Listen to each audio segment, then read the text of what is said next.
Can you guys see this?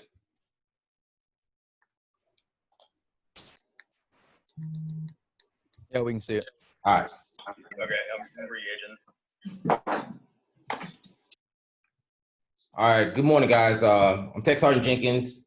So today, this professional development is going to be about civilian contracting career transition. So if you guys are kind of like myself, when it comes to transitioning out of the military, kind of thinking about, what am I going to be when I grow up, kind of, so to speak. There's things that we might want to think about when it comes to that transition. So the purpose of this professional development is to hopefully enlighten you guys, kind of give you guys a little bit more insight when it comes to that transition out the military. So with that being said, we'll go ahead and get started with the overview. So these are the things that we're going to be talking about. So we'll talk about networking, job postings, resumes, interviews, salary negotiation, obstacles, and then we'll end with a question. So before we get started, I'd like to introduce a couple of our guest speakers here. We have Mr. Mark Montanola, and we have Mr. Michael Gooch.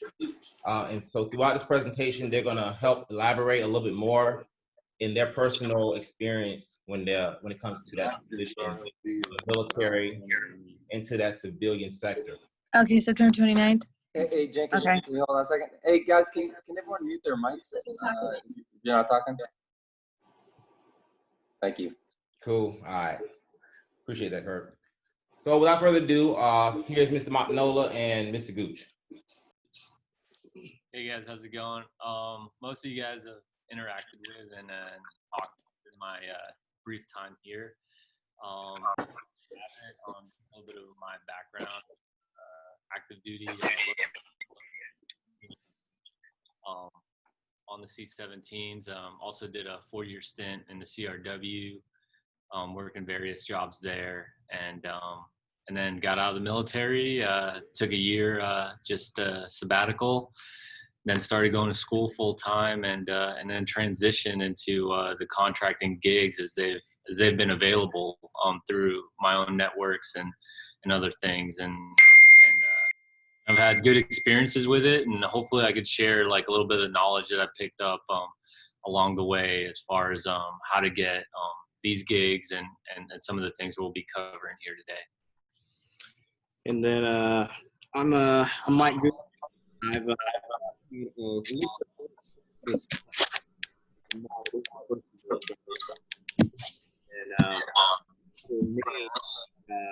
I was a boom operator in the KC for about 6 years. I was an organic farmer for a little while. I built cop cars soon, so I'm a technician, all the irons ready. That's it. My jobs over the course of that time, and then now been contracting here. Picked up this position, multiple interviews, multiple different companies. A little bit of insight that maybe I can help you guys out with today. And Gooch, it sounds like you're kind of close to your mic, so you might have to kind of sit back a little bit so it's not so over the top on the mic. Okay. All right. So with that, let's go ahead and get started with this. So when talking about networking, guys, talking about your references, your letter of recommendations, contact information. You want to make sure that this information is credible to your reputation. So essentially having that positive network. So what I mean by positive network is having, those something or someone that can speak credit or something that could benefit the organization when it comes to your credibility. So we'll have our guest speakers here talk a little bit more when it comes to this networking, a little bit more about their personal experience when it comes to networking and their experiences with that. Okay. You want to start? Yeah. So this is something we hear all the time, and you guys have heard it multiple times probably throughout your career right now is networking, networking, networking. Mhm. But now it's like, what does that actually mean? You know, what value am I getting? You know, you have your friends that you work with and you get along with and stuff, but like in the civilian world, you know, it's great to go hang out with people and socialize, but how does that translate into a lot of these careers? And just from my personal experience, a lot of it has to do with it's a lot with your reputation on the job. You know, if you're a good load master, if you're a good flight engineer, if you're a good pilot, those are things that are always going to be part of your base. So no matter all the extracurricular activities that's required of you in your work, at the end of the day, you know, you're a crew dog. That's what's going to carry you through, and guys will recognize that. Me personally, I've kept in contact with a lot of the people that I've gotten out of the service because, you know, a lot of them are my friends, but two of the ones that I did keep in contact with were the ones that actually helped me get into this position was Chief Thompson, who's over at the 21st, and Vaughn Awa, who is also a load master, master sergeant in the 21st.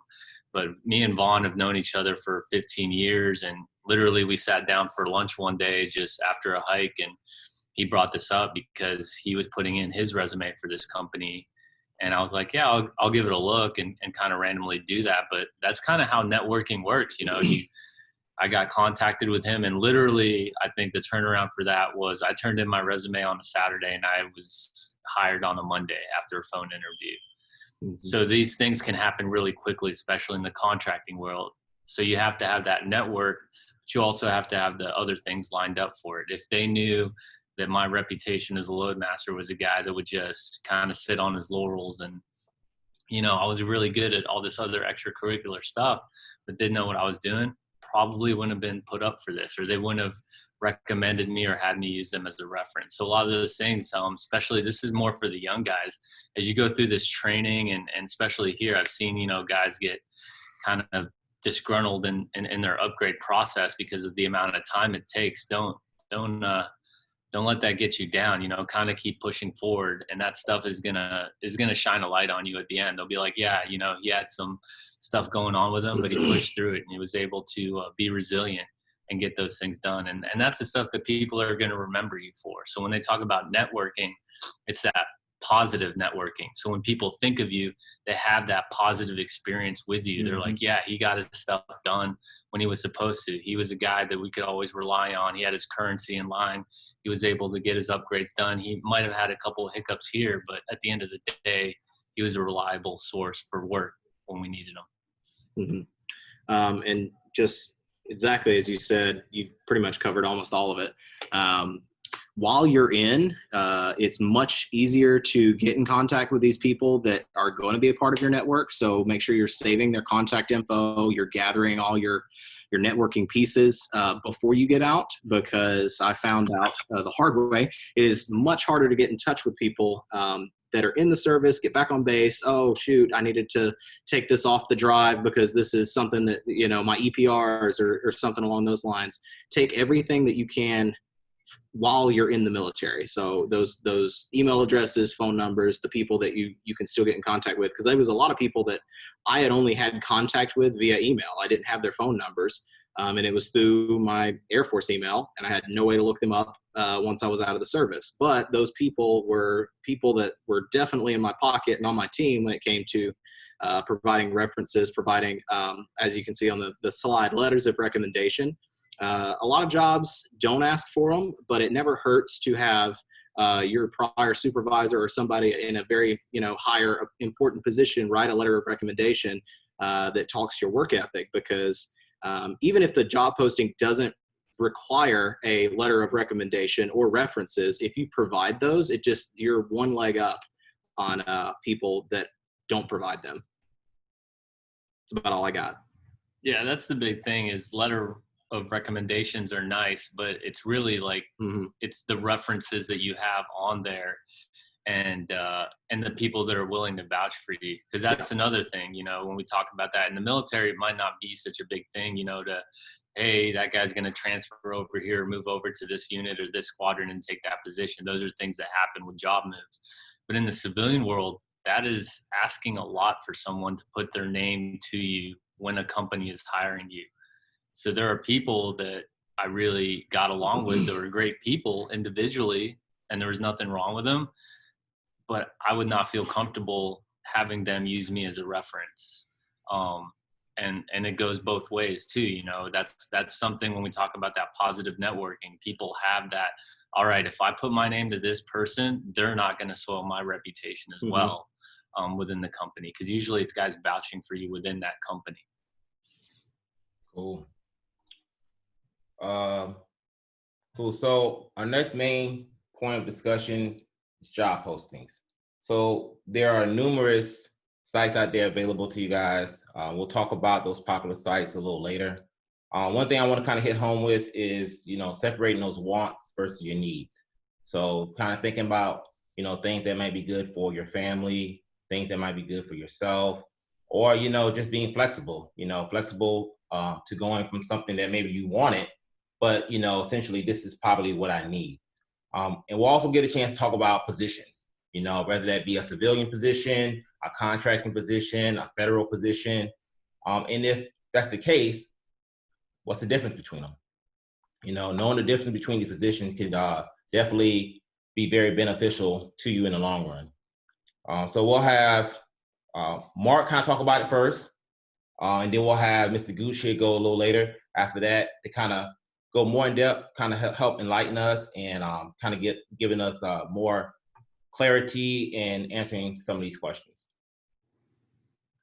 Okay, so I know I've talked to quite a few guys about this. So like the popular sites, I mean, they'll go over them in TAPS and a lot of those transition programs as well, where they're about like clearance jobs and Indeed. So these are just the regular requisite job sites that we would be on.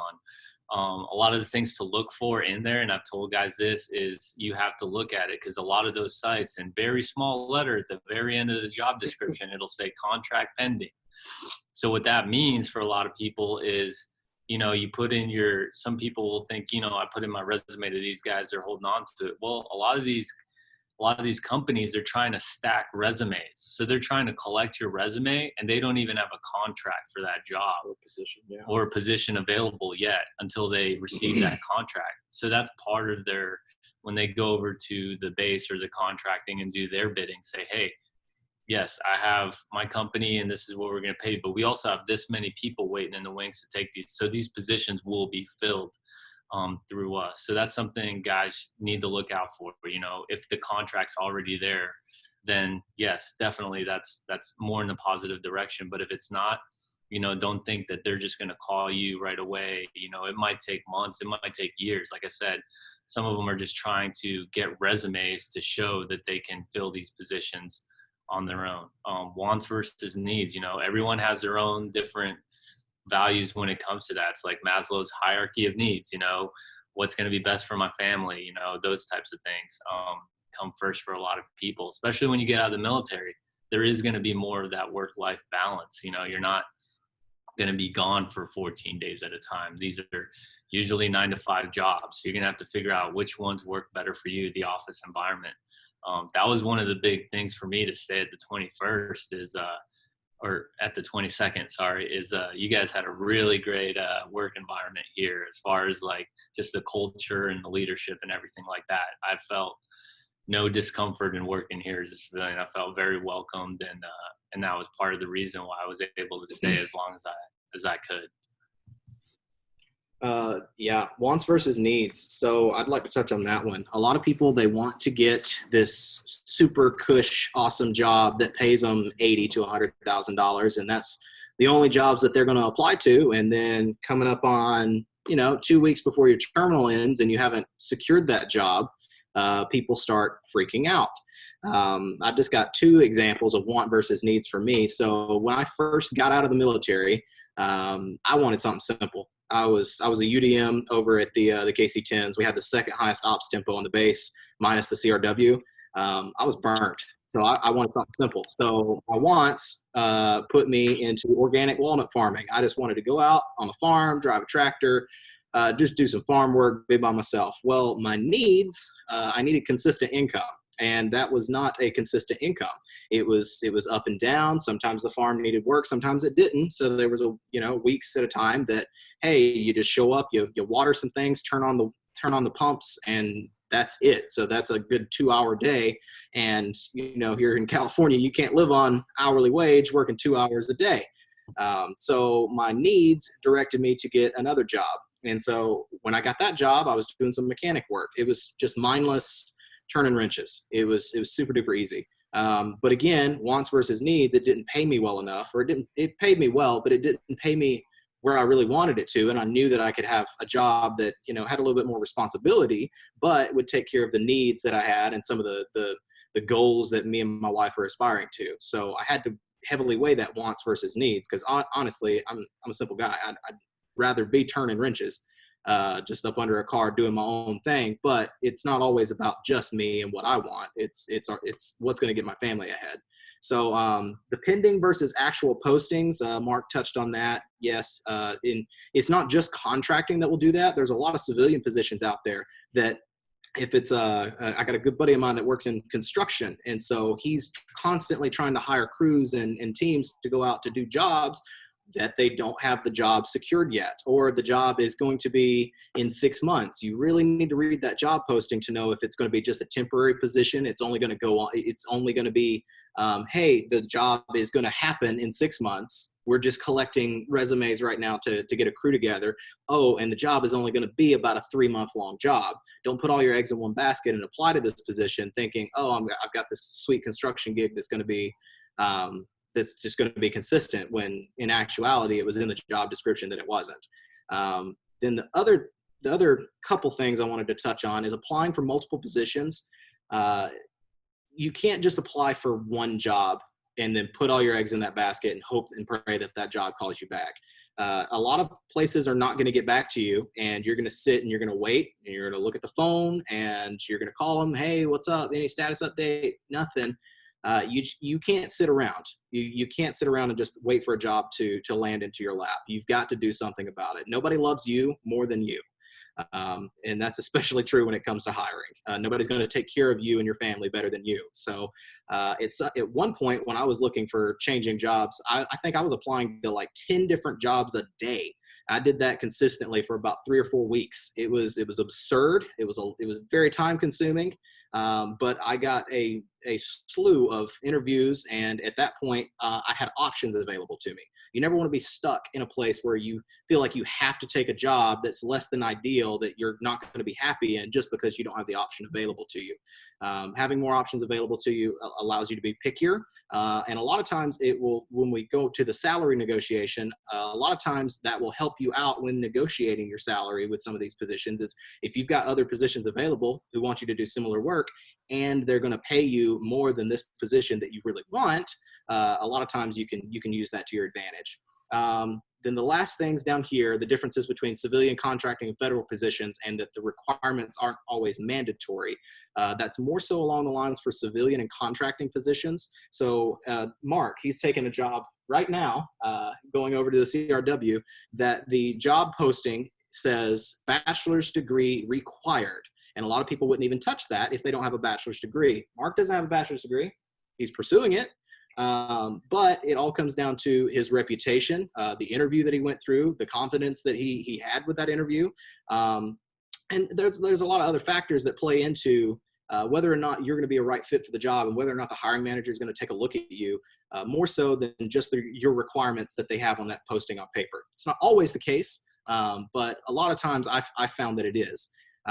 When it comes to the federal jobs, that is not the case. 100% federal jobs, if it says must have 1 year specialized experience in this related field, they mean 1 year specialized experience in that related field, or bachelor's degree required, because when your resume goes up to AFPC, they screen all that, and that's just an easy way for them to mark you off the list if you don't meet all the requirements. So it's whatever side of the spectrum you're looking to get a job in, just keep that in mind. Yeah, and with this company that I recently got hired at, so part of that too was my technical ability. So I had to go through multiple interviews, not just with the heads of the company, but also a technical interview with that. So part of that was they asked me, why don't you have a bachelor's degree at this point? You were in the military so long and this and that. And I told them, kind of like I just focused on my job and right now I'm pursuing it. So they wanted to know my timeline for that, exactly how I was going about to achieve that bachelor's degree and when I was looking to graduate. And so they were fine with that, obviously, after they hired me after the fact. But a lot of that too was I have that 4 years experience at the CRW, doing a lot of the things that they would require. So they kind of weighed those two factors against each other. I'm sure that was part of their conversations when they were talking about hiring someone, and they figured that, all right, well, that we can live with that. And that's why I was able to get hired there. Also, with that being said, I was referenced for that job. I wasn't filling out applications for other positions. Someone referred me to that job and they reached out and contacted me. And that's how a lot of these jobs come about. When we talked in the earlier slides about networking, that was one of the things. Someone said, hey, this is a guy you want to take a look at for this position. He's got all the experience you want, pretty much fills every single thing that you guys are looking for on this. And that went a long way into them pursuing me for the current position I got hired for. Cool. So the next slide we have here, resumes. So when it comes to resumes, guys, a lot of stuff you guys are going to learn through TAPS. So we won't really dig too much into this, but one thing I kind of want to direct your attention to is, civilian versus federal jobs, So when it comes to these type of resumes, the formatting matters because each one has a different type of format, which we'll talk about later. Also, talking about different courseware, certain books and stuff that you guys will receive through TAPS. For example, the DOL TAPS book. These are good references, good data to keep on hand, whenever you exit and make a departure from the military, because by having it, I was talking to Mr. Montanello and Mr. Gooch here, it's definitely going to pay dividends and be very vital, so that, when you exit the military, you can hit the ground running. But we'll have our guest speakers talk about it. But again, guys, we're not going to go too in depth with this because this is something guys are going to learn from TAPS. The intent is to hopefully give you guys a little bit more insight. So civilian versus federal formatting. There's just a plethora of online resume builders out there that are really, really awesome when it comes to getting a civilian job. Your resume standing out, the formatting, there's like a million different references out there, and it's all subjective when it comes to your civilian resume. However, if you are applying for a federal position, meaning a GS, anything that's the federal government, not contracting, not in the civilian sector, your resume has to be formatted in a pretty specific way, and there's pretty specific things that they want on the resume. For instance, if you are giving your job history on your federal resume and you don't include the month and year on each one of those, it's just a little semantic thing, but you don't include month and year in a certain little format that they want, they will disqualify you immediately and throw your application out when it gets up to AFPC. I've had this happen like quite a few times to me applying for federal positions, and it was only when I started formatting my resume after going to the TAPS class, referencing that TAPS book. You'll see down there it says AFRC Federal Resume Writing Course. You can go to that, and they give you a book from the Department of Labor in your TAPS course. Probably the most important part of the TAPS course is walking away with that book because it was super helpful. But yeah, until I started formatting my resume a certain way, I didn't get any bites when it came to applying to the same positions on for federal positions. I would shoot a resume that has the same information on it, formatted one way, shoot same position, different place, and shoot another resume formatted differently. And the one that was formatted the way that they tell you to format it was the one that always got referred to the hiring manager. So if it's federal, I highly recommend taking the course at the AFRC. I'm not sure what what they're doing right now with all this COVID stuff going on, whether or not they're still offering courses, but at least you could reach out to them and see if they have any kind of documentation, any kind of references, some resources available to you that you could at least look at and use as that reference tool when writing a federal resume. Yeah, keep all your resources. That's the thing about resumes. You can never have enough go-to resources. That was the only thing I really took out of TAPS, was having that super thick book and all their examples of resumes in the back of that book. Also, all your old EPRs, print out those point. EPRs when you get out, you know, the whole stack of them, even if you only do one enlistment. A lot of the header information in those EPRs of job descriptions and everything that you've done, that's kind of like everybody copies and pastes. Guess what? You can copy and paste that onto your resume exactly as it is. It basically tells them what you did, and you can change a lot of the verbiage on that too. Remember the difference between that civilian and federal, who you're talking to, who your audience is. So make sure you cater your resume to that. A civilian is not going to know or care about, you know, joint ops and stuff like that you would write on there. To be like, all right, Not going to know acronyms either. Yeah, exactly. So be wary of that when you write your resumes, those types of things. But a lot of this is really just the formatting, just like Gooch says, you know, have all those references available to you. And then part of that, your networking, you know, your buddies say, hey man, can you shoot me a quick email of your resume? Just, you know, take out all the stuff you don't want on there, and you can just kind of send me so I can have a shelf to kind of look at and work off of. So that works well with a lot of people. Like Gooch has sent me his resume so I can kind of like bounce off of him some of the stuff that I've seen, and same with the other people that I've worked with before too. And I've reached out to people who have, before this position, I was reaching out to people who have contractor jobs and who have GS positions, like, hey, would you send me your resume? And it's helped me out just because I built that network up, and I knew those people had the jobs that I was looking for. So they're already in. And so why wouldn't you just follow suit, use them to your advantage? Cool. All right, so next order of business here is interviews. So there are a couple interviews that you guys might be exposed to or have to deal with when it comes to job search and applying for certain positions. But for the majority part, phone interviews / Zoom, it's going to be what you guys are probably typically have to deal with when it comes to interviews. So we'll talk about that. We'll also talk about in-person interviews. We'll talk about some do's and don'ts, and then we'll get a chance to see some mock interviews. So with that being said, we'll have our guys kind of talk about it a little bit, and then we'll go right into those mocks. All right, so the phone Zoom interview is kind of the standard right now.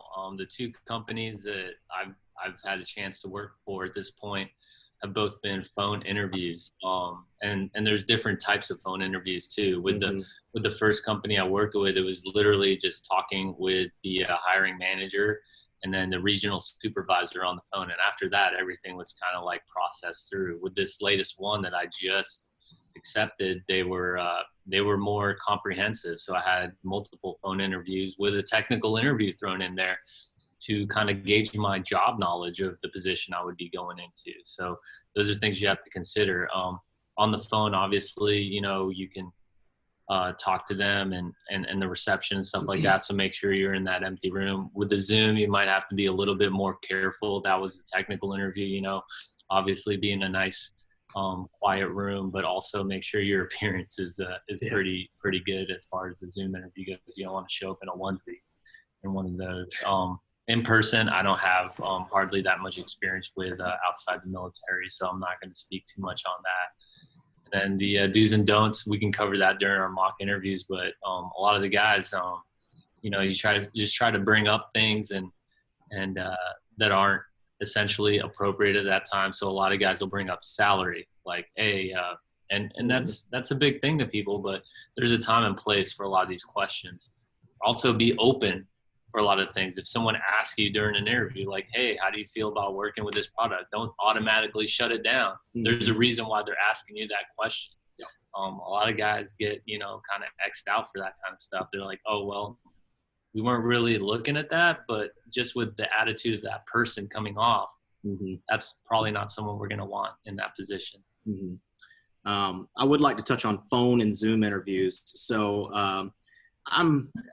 a lot of you guys don't know my age. Maybe you assume that I'm young. Maybe you assume that I'm old. But I'll tell you that I'm probably younger than a lot of you assume I am. And this has come back to bite me in the butt a lot of times in a lot of in-person interviews.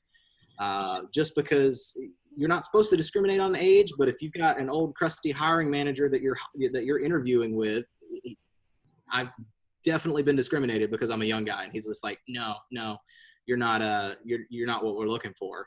And it's definitely been because I'm young. So younger guys or younger gals, if you have a phone interview, that play that to your advantage. Be as professional as possible, be as mature as possible on that phone interview, because when you show up and you're a young 20-something-year-old or a young 30-something-year-old, and the rest of your workforce is 50-something-year-olds, you're going to highly surprise them. And it's a good way to get into a higher paying position that, normally you wouldn't get a chance for if you had to go into an in-person interview and they're going to, judge you based upon you being young. The same can be said for those of us that are getting out of the military, and maybe we're a little older for the position that we're applying for, but that's just the position we want. So Nemechek's yelling at the camera.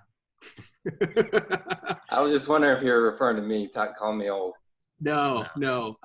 But so it can work to your advantage as well. So age discrimination is a thing that shouldn't be happening.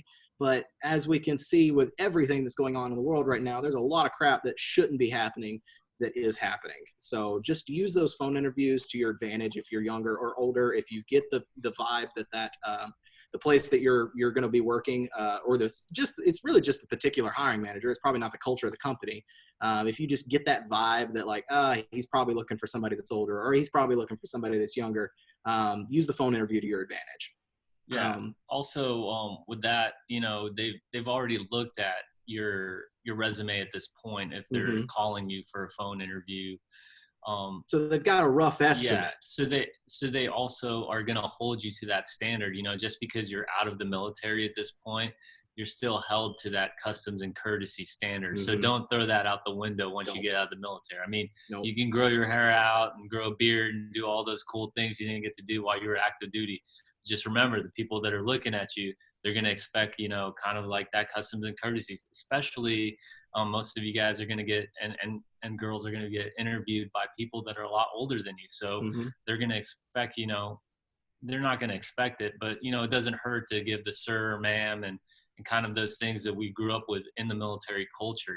That's a standard that they're already, have in their head. And if you go ahead and go in there really nonchalant, try to just kind of coast through the interview, they're going to take that as a big red flag.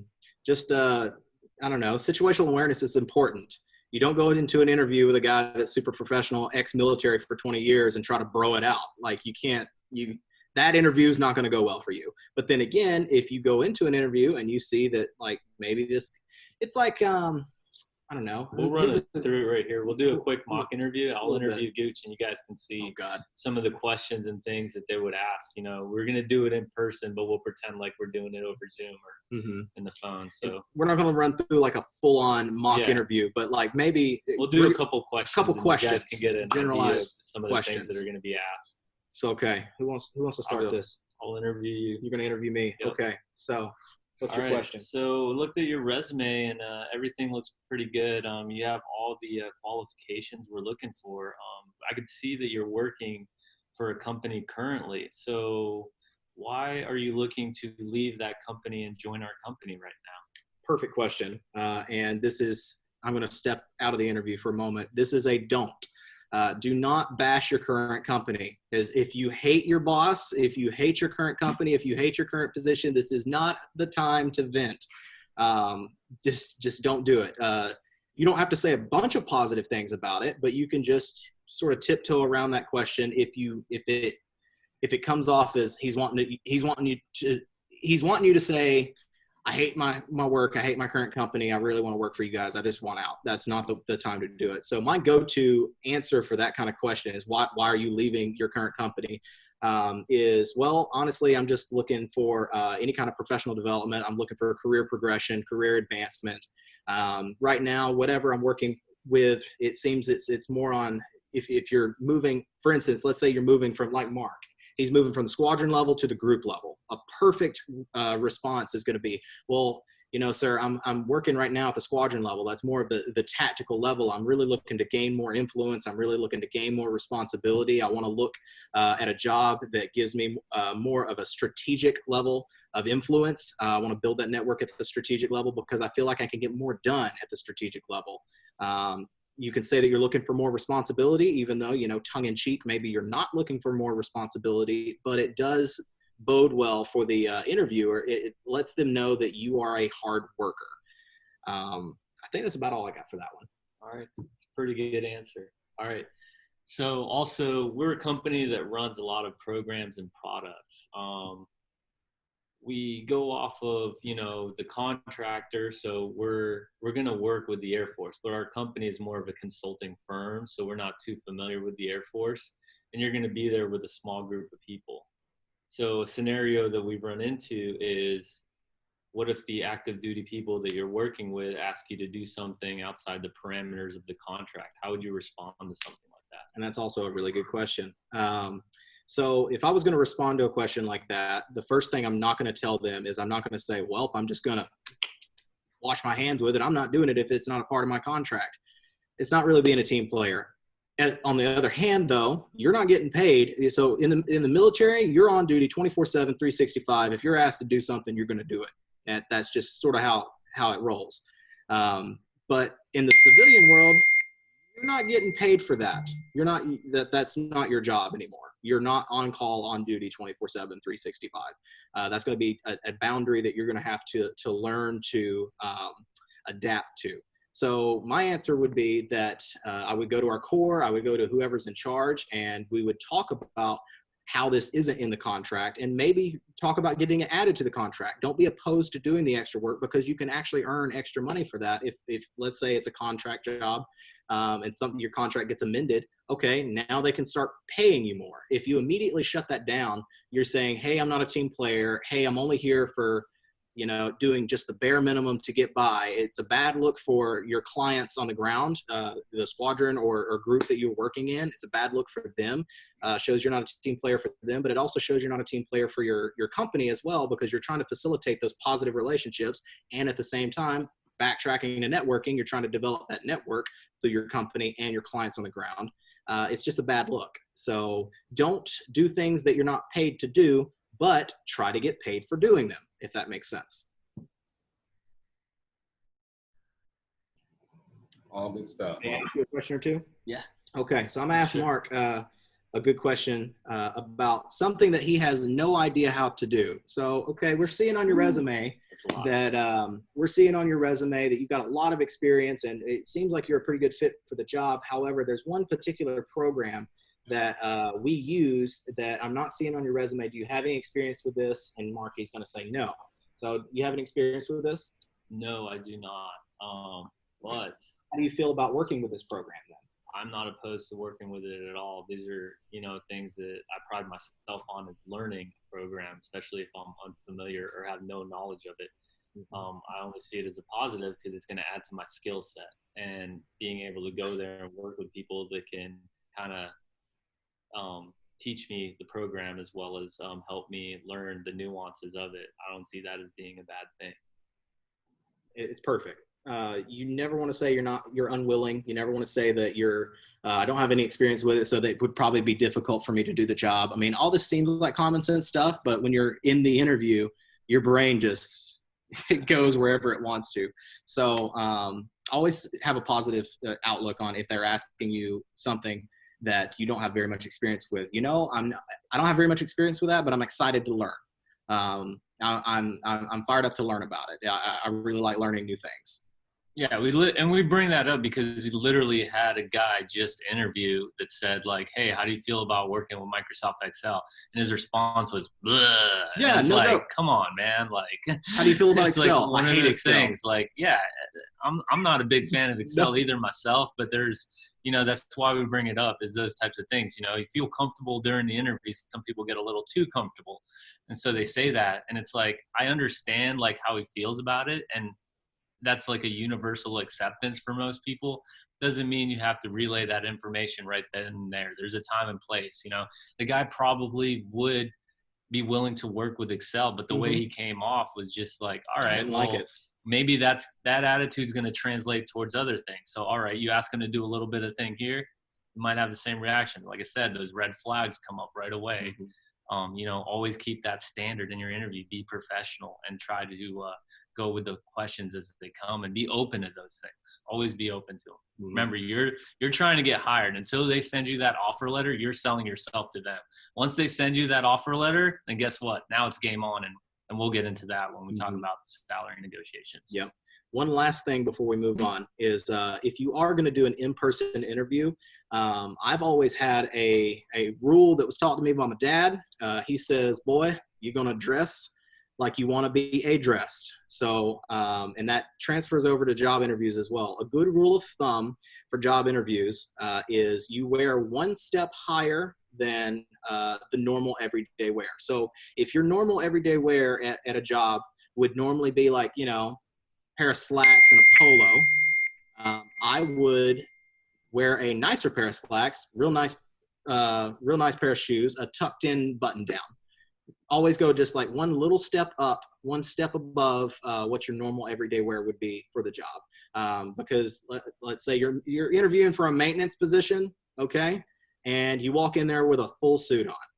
Those guys are going to look at you like you're a fool. They just are. But then again, you're interviewing for somebody that, they wear suits all day long. You wear a suit. Don't wear a tuxedo. That's where you stop. You stop. Don't take it a step further with the tuxedo. You just go to an interview with a suit. But just be mindful of what you wear to the interview, because first impressions, as we all know, they happen quick, and there's not much recovery from them. Yeah, don't pull a Step Brothers. Show up in a tux. Don't do that. Don't do that.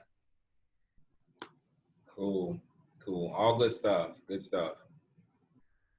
So we spoke on this a little earlier. I know Mark mentioned it, salary. So one thing that I've recently found out is let your interviewer be the individual to bring up salary. You never want an organization to think or feel like you're there specifically there for the salary. Now, if that interviewer brings it up, make sure you're prepared. Do your homework. Talk to others that have done the job. Research. Cross-reference. Find that medium so when you're talking about it, you can talk educatedly about it. Research that organization. Do your due diligence. Overall, you want to make sure that you're as knowledgeable as much as possible. So when it comes to these salary negotiations, you can talk in a sense where it's reasonable and it makes sense. So we'll have Mr. Gooch here kind of talk about it a little bit. I know we talked about offline, we talked about it a little bit, but it's some things to keep in mind, and I'm pretty sure he'll be able to fill in some of that information. I can. I'm going to let Mark say his piece first, because I've got a lot when it comes to, not a lot, I've got a fair amount of information for salary negotiations. Yeah, so time and place, the two scenarios that are from my personal experience was the first one when I negotiated with my current company. I was not looking for a job at all. I was perfectly fine with going to school 2 days a week, getting paid the $4,500 to go to school in the Bay Area each month. I was perfectly fine with that lifestyle. It was awesome. I was getting to spend a lot of time with the family and really getting to do things that I didn't get to do when I was on active duty. So when I went into that was like literally the first thing I asked them. I was like, what are you guys, what's the salary? Because I knew they already wanted to hire me for the position. So I knew that was kind of so I brought that up right away. Probably not the best place or time to do it, but they came back and they're like, all right, this is the salary. And so when I looked at it, I was like, all right, well, I could still go to school full time. I could still do this. I might have to change a couple of things, but I kind of looked at it as a highly paid internship.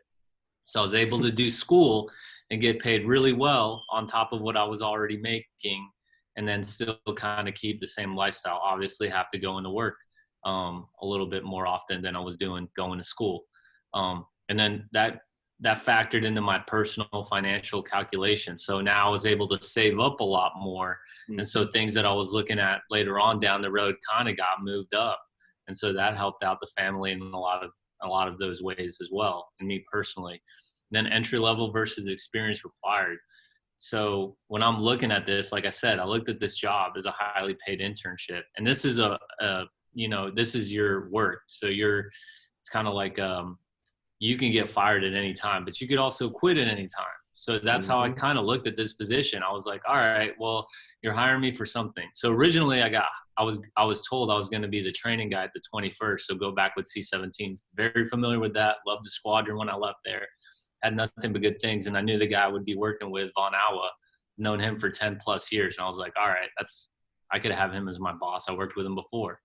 And so going into those things, I knew what I was doing. When they called me back and offered me the position, they said, well, that training role got filled at the 21st, but we still have the DOV contract for Stan Eval at the 22nd. Since you have that on your resume, we'd like to offer that to you. And at that point, I was like, not too familiar with C5s. The only guys I knew were the guys I worked with in the CRW, and they seemed pretty cool. And so I was like, all right, well, let me think about it. And I kind of like molded over for a little bit. And I was like, all right, well, that's how I looked at it. I'm going to go there for a couple months, see how it is. If it's not a fit, then I know I could quit at any time. So that was the advantage I had. It's not like the military where you sign a contract and you're there for however long. So literally I could be like, hey, I showed up, didn't like it, wasn't cool with the environment. All right, thanks for the opportunity, guys. And then literally leave whenever I felt like it. And that's kind of how I've always approached this. And honestly, when I got to the squadron and the way you guys were and the people that I worked with, I was like, all right, this is one of the best experiences I've had. And it really gave me a lot of good faith in the military. And then, like I said, as far as the squadron and leadership, I have nothing to say but good things about you guys. And that's part of the reason why I stayed on as long as I did. Okay. And so my piece for salary negotiation, obviously time and place. On your first interview, don't talk salary, just general rule of thumb. If it's a federal position, what's going to happen is you are going to get the job. You are going to tentatively accept the job, but there is some references in the references section in this that's going to be emailed out to a writing guide on all the process and paperwork in place to negotiate a higher salary for federal. A lot of people, if you are looking at federal, a lot of people don't realize that there's steps as well as pay grade. So you can be a GS7 and make 10 different levels of income as a GS7 or GS9. A lot of people don't realize this. So like the first 3 steps, they will promote you. That's not promote, but it's just kind of like you get your pay raises every like 2 years. You know, you're a staff sergeant with over 6 years. That's 1. Then you hit your over 8 and you get a pay bump. It's very similar to that when it comes to steps. You can negotiate getting hired on at a higher step versus step 1 if you have previous experience or there's a laundry list of things that you can use as a justification to get hired on at a higher step. So with that being said, personal financial calculations, I can just say that benefits is a big one for people. If you're a single guy, you're probably gonna have to pay for your own benefits. I'd highly recommend not going without benefits just because you never know what's going to happen. Just like, for instance, for me, compared to Mark here, you take the benefits with the company because they're really, really awesome. It works out well for your family, but that factors into his salary being lower because the company's fronting a piece of the benefits. And this is anywhere you go in the civilian sector, they're going to pay you less typically if they're going to provide you with some awesome benefits. I chose not to have the benefits because my wife has great benefits and I'm on her plan. Easy. That personal financial calculation can come into play. Nuvu, you see down here at the very bottom of the slide, neuvoo.com, is a wonderful resource when it comes to calculating how much your net pay is going to be with salary level jobs, with hourly level jobs. And I found that it is pretty doggone accurate. You can actually punch in your state, and so it will take out your federal, it'll take out your state taxes, your Medicaid, Medicare, all the deductions get taken out.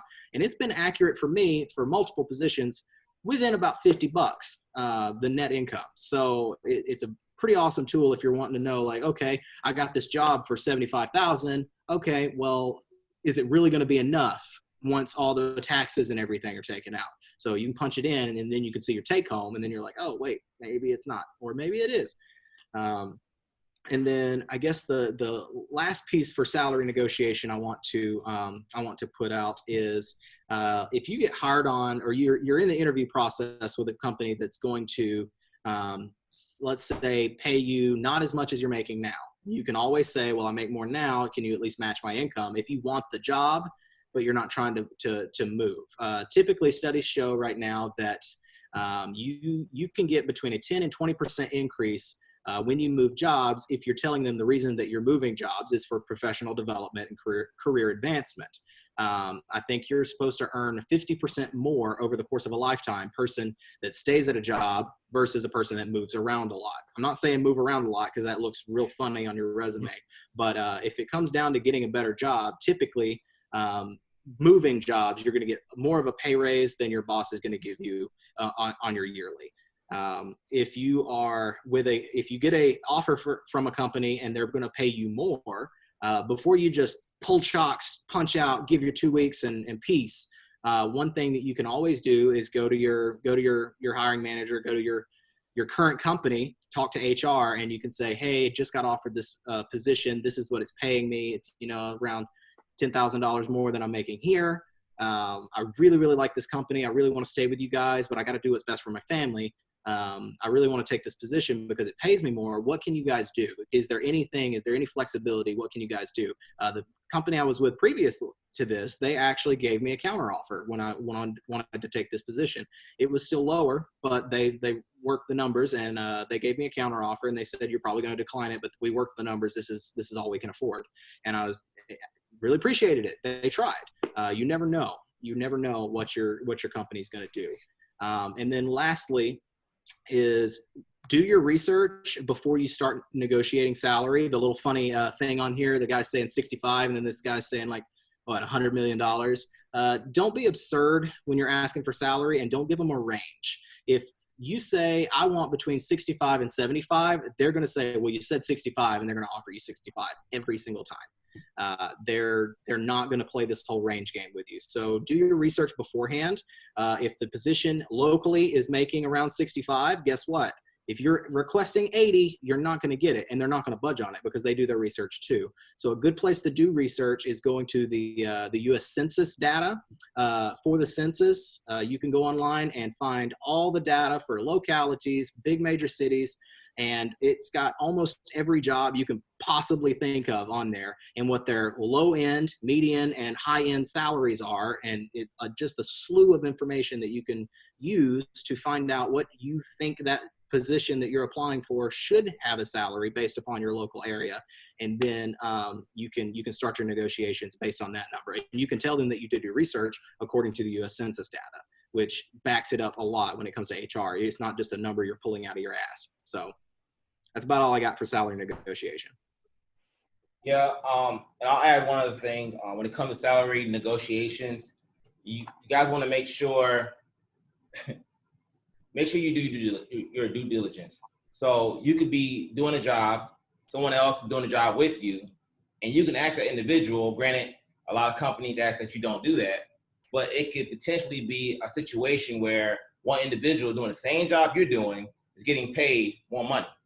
So by doing that research, educating yourself, and properly negotiating can definitely pay off. Yeah, and part of that ties into one of the earlier slides, that networking. If you talk to people in that same area, the same contracts, it's a small community, just like flying. You can kind of get a really good idea of what they're making. Yeah. So a lot of these things pass through word of mouth, and then that factors into your negotiations. Like with this job I just took, I didn't bring up salary at all during the interview. The guy brought it up once at the very end of the first interview, and he said, "What salary are you looking for?" And then I just gave him a number, and then that's the number they offered me, and that worked out really good for me. So in that scenario, I was able to use the network because I knew someone who got offered that salary, and they just relayed to me what they got offered. And that's the number I used when I responded to them and to that question. Cool. All right, so our last slide here, obstacles. So along the way, you guys are gonna come across some roadblocks. And I know firsthand when it comes to security clearance as a prior security manager, it takes some time to get it done. So with that being said, you wanna make sure that you're as competitive as much as possible. Because when it comes to some of these more competitive organizations and people are competing and trying to get into this new job, if you don't have a security clearance, it could be a deal breaker. So typically, if you're doing a 4 or 6 year term, a typical security secret clearance is good for 10 years. But if you're going to retire, do 20 plus years, it may be beneficial maybe to kind of leave it kind of out there in the open that you may not be getting out exactly at that period of time, because technically, as a security manager, if an individual's getting out within 12 months of a security clearance that's going to expire, a security manager doesn't necessarily have to renew that clearance. So just kind of keep that in mind, and we'll talk more about that as we get more into this slide right here. But we'll have our guests here talk a little bit more about security clearance and their experiences, also hire timing and network reputation. So with that. So that security clearance portion can get a little bit tricky too, and that's something I ran into when I first got hired here. Apparently, there's a new regulation that the Air Force has. So even though my security clearance was good for another 6 or 7 years from when I got out of the military, because I had left active duty for over 2 years, now they had to rerun the investigation. So technically, I was still in JPAS, but because of that Air Force regulation, they had to initiate a brand new investigation. It was done through my company, and at the end of the day, they footed that cost, but that could have been a barrier. They could have easily have said, well, we'll just find someone with an active clearance still and go with that. But thankfully they didn't, and things worked out. But for some people, that's not always the case. So make sure you get a hold of those intricacies. I had no idea. So they hired me thinking my security clearance was good, when obviously that was a recent regulation that got put out that their security manager didn't even really know about either. So, and that's specific to the branch of service. So if I would have got hired on an Army installation, they didn't have that reg, my clearance would have still been good for all intents and purposes. And that's also, it's a balance between the company and the local security managers. Local security managers are going to work with you to a certain extent, but they're also binded by those regulations themselves. And then your company is going to have to do a lot of work because they have their own security managers as well on their side. I can tell you right now, so interviewing everybody that is applying for our position that we have available here, I've talked to a bunch of civilians, just straight civilians that would be a perfect fit for the job, but because they do not have an active security clearance, you're pretty much not going to find a company out there that's going to foot the bill for starting an initial investigation for a security clearance. It could take anywhere from 2 to 6 months for that initial clearance to come back. And then for hire timing, so that no company is going to be willing to, especially a contract company, be willing to foot that bill for one, but then two, go 2 to 6 months with their contract position unfilled, because at that point their company's losing money. So having that security clearance, if you want to get into these jobs, is highly important. Making sure that it is active before you leave. I mean, once you're a civilian, there's very, very few instances where you will have an opportunity to get that clearance renewed without being in a position that requires you to have it.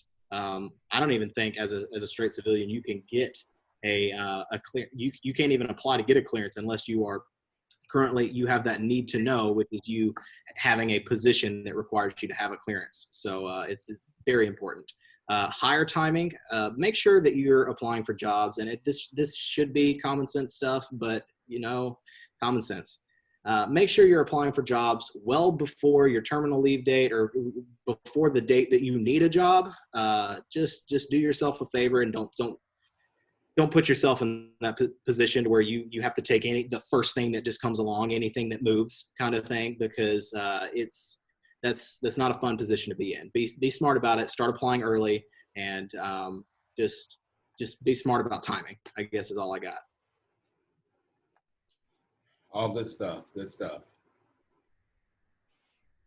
So, in conclusion, we talked about a lot of good stuff, a lot of good things that's going to definitely help benefit us as we make that transition. We got a chance to talk about positive networking, talk about some of those websites for as far as job posting, some popular ones, some websites and stuff that we could utilize to make that transition a lot better. We talked about some resumes, or as far as courseware, tax books and stuff, as far as keeping those things nearby. Got a chance to talk about some do's and don'ts. Got a chance to see some interviews, salary negotiation, things that we may or may not want to mention during that negotiation. And then we talked about some obstacles that may come along the way.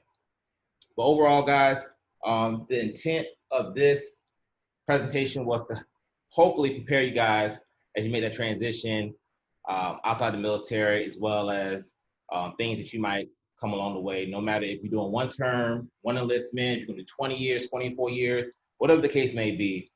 But essentially just making you guys aware of what you guys may encounter in the near future. Other than that, that's all I have. Are there any questions?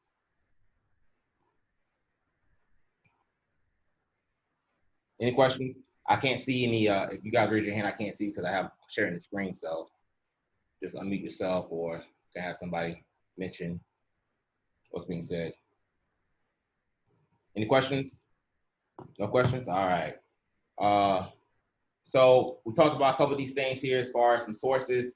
Don't worry about copying it. We're going to send these slides out in Slack, but definitely some good information to help you guys along the way when it comes to finding out income, finding out, details when it comes to different government jobs and whatnot.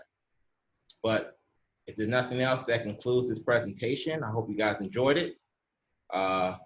If you guys want to talk to me or Mark or Mr. Gooch here offline, feel free to. Other than that, that's all I have. You guys have a good weekend. James, can I just jump in real quick? Go ahead. What's up? Hey, real quick, Mark and Mike, thank you guys so very much. Very, very useful information. I think a couple of things that you guys touched on was your time in the military counts, right? Breadth of experience is a huge portion of that, right? When we talk about it at times where breadth of experience, counts for when you're moving through the ranks in the military, but it helps as well as finding a job on the outside, right? They don't just need somebody that knows what a loadmaster does in the 22nd Airlift Squadron. They want people that have diverse, I guess you would say, diverse careers where they have different experiences throughout there. So that's why we talk about breadth of experience, how it doesn't just apply to your time in the military, but it helps for when you get out. You definitely have that whole person concept. So find those options to branch out. There's a lot of loadmasters that think coming up, and I was probably one of them when I was young, that what is this job going to do for me, right? Am I going to get out? Am I just work for UPS or FedEx? Again, that breadth of experience, you start branching out throughout the military, and you find out there's so many different options for a loadmaster, for an engineer, whatever it may be out there, than just loading airplanes or sitting behind a panel flipping switches. There's so many different options out there. And again, that just goes with breadth of experience and seeing what all goes on throughout the military and making those connections. Mm-hmm. Again, like you talked about, networking is a huge portion. Again, that helps out with your job on the outside. But again, kind of like you talked about, what you do day in and day out truly does matter. Companies do call. Your references do matter. I've had calls over the last 6 months. I've had a few different calls, recommendations from different companies. So they truthfully do call and find out. So what you do day in and day out in the squadron does get noticed. And then when the companies call, what am I going to say, or what's the commander going to say about their member is what they see day in and day out. So don't just think you put down a reference and they're always going to say something good about you. because again, our name is on the line. So if we're recommending somebody that is somebody that might just only show up to work and doesn't really do much of anything, then our name is on the line. So again, just remember what you do day in and day out truly, truly does count. Again, thank you, Sergeant Jenkins, for hosting this, and then thank you again, Mark and Mike. Truly, truly valuable information. Yeah, and we just want to say like these opportunities are coming, and there's a lot more of them than ever before. You just had actually an instructor or a load master from the 22nd just got hired over at the 21st to be their training guy. And you know, he was a fairly young guy. So these are things we didn't have before in the years before when we got out. Because I know the big thing was like, oh, you do 20 years as a loader or flight engineer. What are you going to do after you get out? And it was kind of like few and far between. And you basically had to like cross into like some career that you had no experience in, cross-train from what you were doing before. But now we're seeing these contracting positions and other positions throughout that they're trying to have a lot more of these. So there's going to be more opportunities for people when you get out to do a lot of these things. And like I said, use it as a transition. If you're just going to go to school for a little bit and do this on top of that and it works out for you, then that's great too. Use that to your advantage. You know, you're going to get that college degree, but also have those references and that job experience. Just like you were saying, Senior, I was a boom operator. So that whole breadth of experience, I thought my only option for getting out was to move to Portland and be a gas station attendant. And you see that is not the case. So I can still do that. You're right. But no, so just because you are just a load master, just a flight engineer, just a boom operator, that does not limit your options as to what you can do. Not at all. Because you weren't just a flight engineer or just a load master or just a boom operator. You guys did so much more. Sitting here in the squadron and being out on the road. Just because you're loading cargo doesn't mean you're not supervising people, doesn't mean you're not responsible for things, doesn't mean you're not like developing those hard and soft skills that can transfer to any job. So that's one thing I definitely want to leave you guys with is the hard and soft skills that you develop here aren't just loading cargo and flying airplanes. It's a part of it, but you're developing so much more. We had one question before we get out of here that popped up in the group chat. It's Emmanuel Reyna. They said, how soon do you recommend doing TAPS? I recommend it 6 months before you get out. If you can do it closer to getting out, then the information is more relevant and fresh.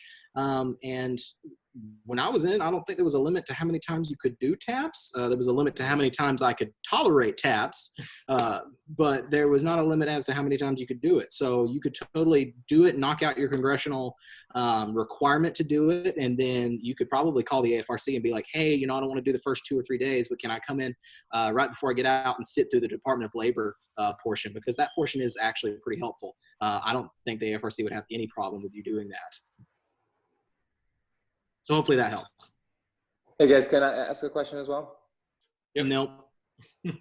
No question. So you talked about networking and all these different opportunities out there, and there's so many jobs available. Is there anything that you recommend besides networking to put yourself out there?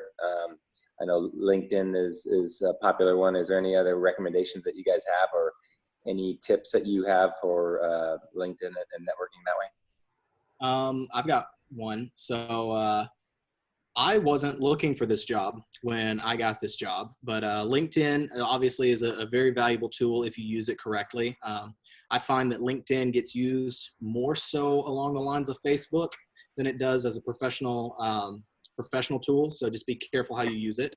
But all the job posting sites allow you to upload your resume. So go in and type up a really awesome generic, they'll teach you about it in TAPS, a master resume that's got a list of all your experiences, hard skills, soft skills, the whole 9 yards in it, and upload that sucker to, all the job posting sites. So what happens is hiring managers will go on these sites and they'll have their recruiting departments or whatever. They put bots out that have algorithms to search for certain keywords. I got hit up for the position I'm in right now by Indeed. It was an Indeed bot algorithm, and it got sent to my junk email that I just randomly was checking one day, sitting out in the parking lot, turning wrenches. And I was just like, so-and-so wants to talk to me about my resume. Sure. And lo and behold, that's how I got hooked up with this job. Networking didn't even help me. It helped me with knowing the people that were in the job. And once I started to get in and get started, but as far as finding the position, it was a algorithm on Indeed. So use them, because you'll get way more notifications about jobs that you don't want. Cool. But the one time you do want that job, it's really handy to have it.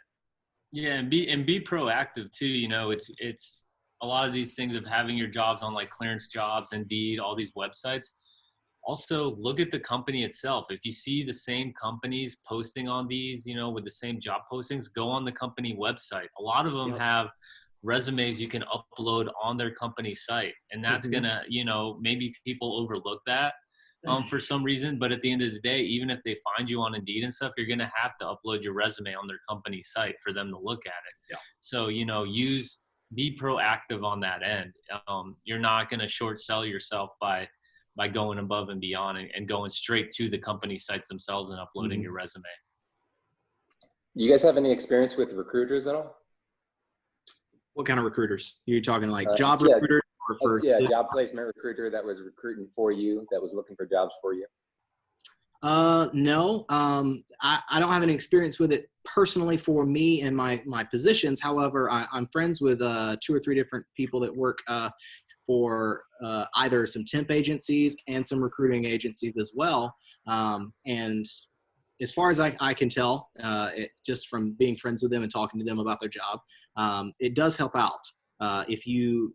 Each company, do your due diligence on research into the recruiting company that you're looking at using, because it seems like each company has their own little special niche or field that they have their contact. It goes back to networking. That's how they find these jobs for you, is they use their network.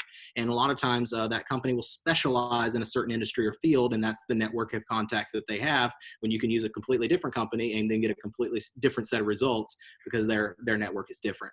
Yeah, and then some of those too, that they might rely highly on their algorithms. So if you have a keyword in your thing, you might not even be qualified at all. I got contacted a couple months ago to be an engineer for Oracle in Sacramento, and they were going to pay me $125,000, and it was off of like 2 or 3 words on my resume, and I was like, I appreciate it, but I don't have a bachelor's degree in software engineering or any of these things you guys are looking for. They're like, oh, it's more of a manager role. And they were like trying to sell me on it. But I'm like, I knew I stepped foot on there, I'm going to have no idea. I'm probably going to blow something up and mess with them. And I was like, dude, I really appreciate it. So be careful of that too. You know, they'll find you based off of that, and that doesn't mean you're a right fit. The salary might be great, the position might be awesome, and you might have a lot of stuff in there. But remember, it's the right to work thing, so they could fire you after being there for 2 weeks because you don't know what you're doing. Yeah, most times when you accept a job, you'll be on a probationary period. Most times, just because they don't know you. You don't know them. They don't know you. So the first month or 2 at your new job, you may be on probation, meaning, hey, we're not really going to give you all the benefits just yet. We're not really going to give you all this just yet. Or this is another thing to think about when it comes to benefits. You may not get them for the first month or so that you're working at your new place if you're on probation, because they want to make sure that you are the right fit. And if, like, you know, a month down the road, you really suck at the job, have no idea what you're doing, they're either going to decrease your salary and keep you on because they've invested some training on you, or they will just terminate you altogether and they'll look for somebody else. Any other questions? No more questions? All right. So again, guys, good stuff. Good stuff. I think this is very beneficial. I think a lot of us, no matter where we are in our careers, are going to benefit from this presentation. But other than that, if there are no more questions, that concludes this presentation. You guys have a wonderful Air Force Day. Thanks, guys. I really appreciate it. Not a problem. Thank you, guys. Thank you, guys.